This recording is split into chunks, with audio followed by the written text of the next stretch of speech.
Fun with failure. Hi, welcome to Fun with Failure.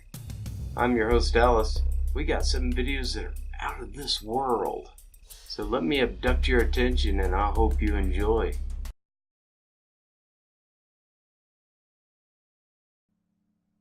This happened 4 days ago.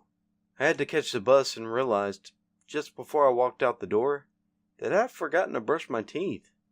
To avoid being late, I was brushing really fast, clearly too fast, because the toothbrush slipped off my teeth and I stabbed myself really hard, with the head of it in the gum just under my bottom left incisor. Well, it hurt, but I didn't have time to feel sorry for myself. I just finished brushing and ran out the door. The next day it was a bit sore, but no more so than a mild fat lip, so I figured that was the end of it. The day after it was a quite bit more sore. When I looked at the area in the mirror, I could see a dark spot the size of a quarter, or a bruise, I guess. Now it's 4 days later, and the dark spot is even bigger. There's a little white hole in the center of it, and it hurts like heck. I can barely even eat. And to top it all off, my lip is swollen, as well as a gland on the side of my face, the thing just under my jaw, and my cheek slightly. Gross. Now I'm debating whether to face the embarrassment of a toothbrushing accident. I swear that hole's getting bigger, and it's freaking me out a bit.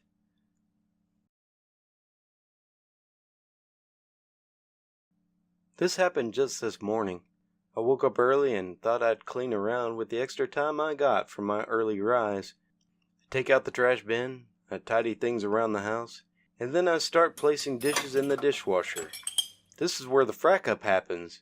I look for the tablets to place in the dishwasher and I can't find any. So I have this genius idea that I could just sprinkle some liquid soap on the dishes and add a little bit more where the tablets usually go. And I should be good, right?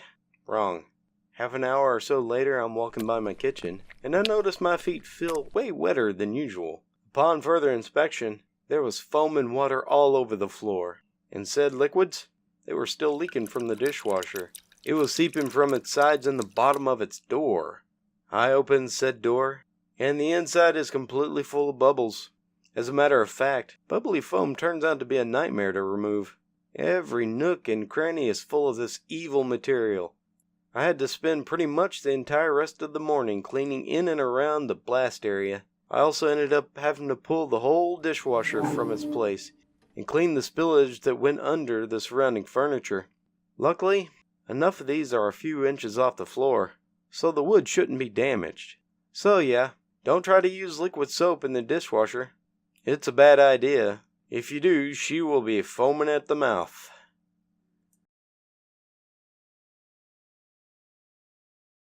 So, I woke up in the early freaking morning, drowsy as all heck, walking toward the refrigerator. In my sleepy state, I just kept walking and missed the flipping sofa's leg. Being the silly spoon that I was, I accidentally kicked the leg and I hurt my gosh darn little toe. I was squealing in pain. Frick, shoot! By golly, it was painful. I don't know why I kept that flippin' sofa over there. I don't even know why I have to keep it there. Of all the fuchsia places around, in my frustration, I kicked the leg again. And this time it frizzin' hurt even more. Hurt like a monkey fighter. It ached like a darn Monday to Friday, and I was shivering while checking it. I wanted to see if it was a tad too gory. I had to sit down to comfort the toe and calm myself down, while uttering gobsmacking son of a snitch.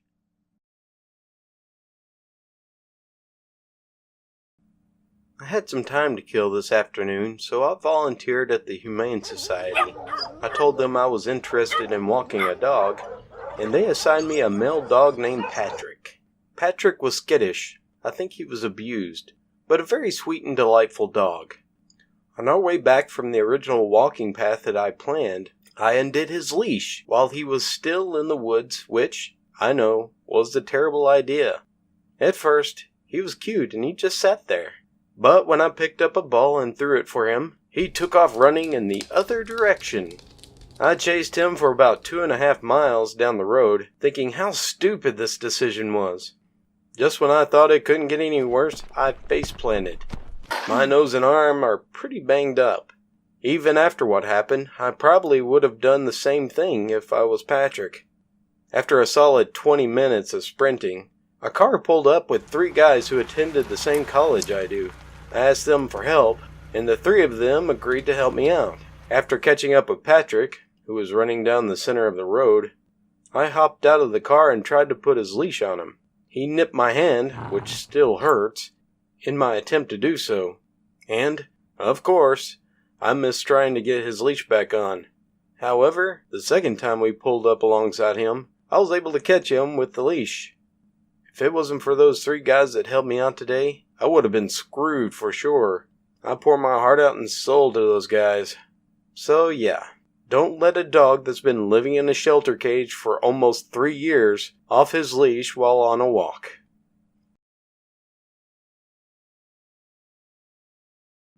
This happened today. I was playing on my 3DS in bed when I felt like I needed to release some cocoa balls.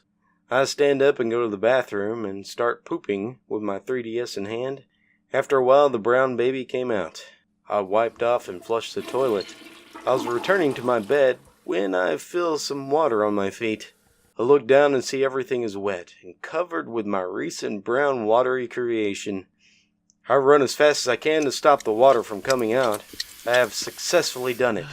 But what's that noise and that smell? The fridge is next to the bathroom. The cables were peeled off of the 1980s refrigerator we have, and the walls aren't properly sealed. The fridge was making a noise, so I checked the back of it. I see a lot of sparks that are very close to the wooden frame. I run to turn off the power, splattering watery crap everywhere. So I'm there, everything is wet, and there's poop everywhere. I really don't know how I'm going to explain to my mom that I almost made a poo-scented inferno from flushing a toilet.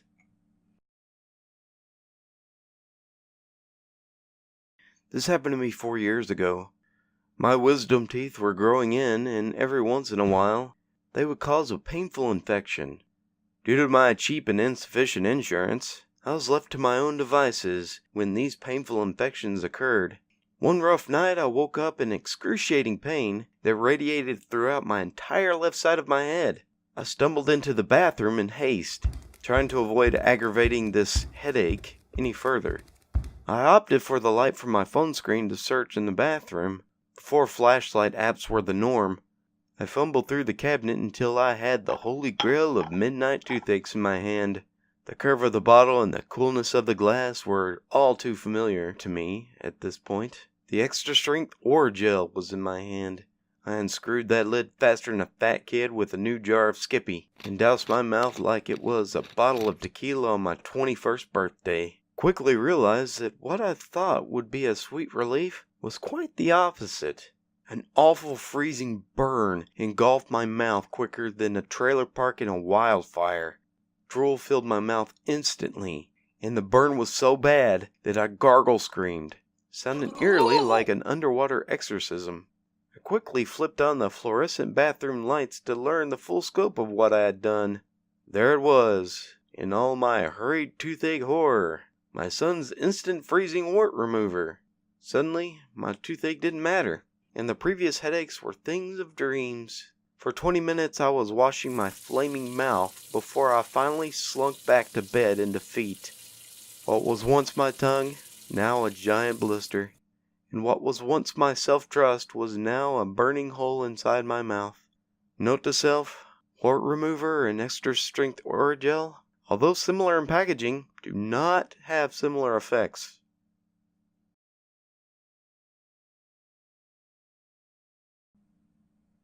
This happened about 4 or 5 weeks ago, but it still feels like it happened yesterday. It all took place on a beautiful Friday night with a couple of buds of mine.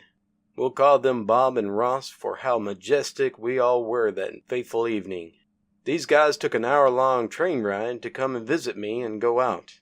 If I remember right, the exact words that were sent to me by them were, "Go out and chill." We met up at a secluded place in the city to unpack our goods. Weed, alcohol, you name it. We went to town with that stuff, drinking games and everything to get us as fracked up as possible. Fast forward an hour later, we're wasted and moping around until my buddy, Bob, comes up with the genius idea to chase a gaggle of geese that were down at the shore. Ross and I were both on board and sprinted toward them. Note, we were all beyond the point of being able to walk straight, so running only ended up with us eating dirt right next to the geese, which I can only assume made 'em mad, with the anger of 1,000 No Man's Sky pre-orderers.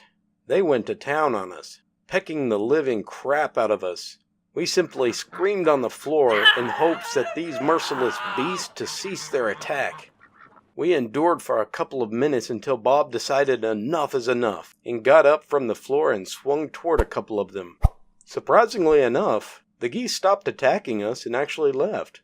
I was left with a couple of bruises and ripped jeans. It was worth it.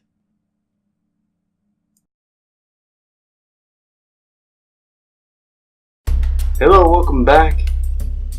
If you enjoyed those videos, give it a thumbs up and subscribe for more videos.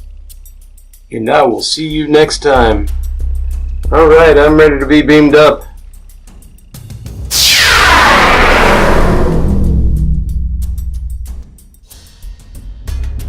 Will you subscribe?